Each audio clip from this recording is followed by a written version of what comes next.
제가 쭉 적어봤는데요. 범죄의 현상 원인 파악해서 또 범죄 방지 대책을 수립하고, 그죠? 이런 국가의 일체 활동이다. 이렇게 적어봤습니다. 이게 이제 형사정책의 하나의 이제 개념이라고 할 수가 있는데, 여기에서 이제 범죄가 무엇이고, 범죄의 현상이 무엇이고, 원인이 무엇이고, 범죄 방지 대책에는 어떤 것들이 있는가, 이런 걸 하나하나 파악해 나가는 과정이 바로 우리 형사정책을 이제 파악하는 과정이 되겠고요. 자, 그러면 여기서 기본적인 개념부터 하나씩 한번 들여다보죠. 맨 먼저 이제 범죄라고 적어놨습니다. 범죄. 범죄에서는 뭐 교정학 파트에서도 출제가 되고, 특히 형사정책에서는 범죄의 세부적인 다양한 의미의 개념이 있거든요. 여러 가지 개념을 기초로 해서 출제 빈도가 상당히 높은 편입니다.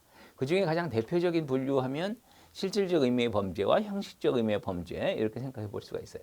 우리가 잘 알고 있는 범죄, 그러면 뭐 살인죄라든지 절도죄라든지 강도죄라든지 이런 범죄는 법에 적혀 있는 거죠. 우리 법상 형법이라고 하는 형법전에 적혀 있습니다. 이렇게 법에서 취급하고 있는, 범죄로 취급하고 또 형벌을 규정해서 형사처벌을 하고 있는 내용, 이것을 법이라고 하는 형식에 의해서 다루고 있기 때문에 그것을 형식적 의미의 범죄라고 부릅니다.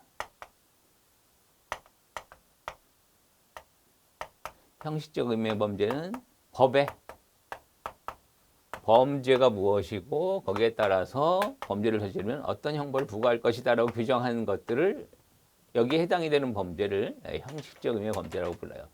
근데 여기서 말하는 법이라고 하는 거는 꼭 뭐 살인죄나 절도죄 같은 형법에 규정되어 있지만, 형법 말고도 범죄와 형벌을 규정하는 법은 되게 많죠. 뭐 국가보안법이라든지 또 각종 행정법규, 뭐 식품위생법이니 또 무슨 법이니 행정법규의 범죄와 형벌 규정한 게 되게 많습니다.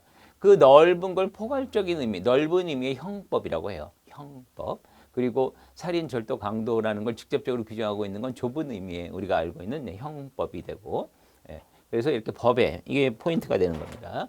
법의 범죄와 형벌을 규정하고 있는 게 형식적 의미의 범죄고, 그 다음에 우리 형사정책을 연구하기 위해서는 좀 더 포괄적으로 실질적 의미를 많이 다룹니다. 실질적 의미의 범죄는 반사회적 법익 침해 행위 또는 사회적 유해 행위, 여러 가지 이제 학자마다 표현이 다른데, 사회적 유해 행위라고 한다면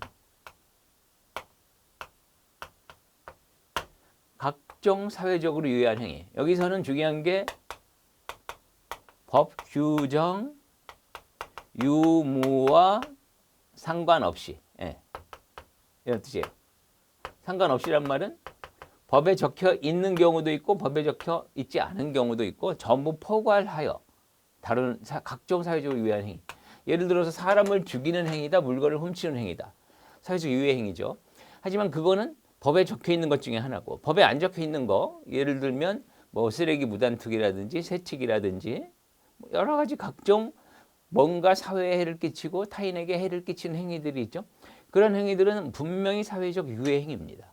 그래서 실질적 의미의 범죄에 포함이 되지만, 법에 적혀 있지 않다면, 법의 범죄 형벌로 규정이 되어 있지 않다면 그것은 실질적 의미의 범죄는 되지만 형식적 의미의 범죄는 되지 않는 거죠. 그래서 그림으로 그려보면 실질적 의미가 넓은 의미고, 그 중에 살인, 절도 등등등은 도저히, 그죠? 우리가 처벌 안 할 수 없다 하는 것들을 형식적 의미의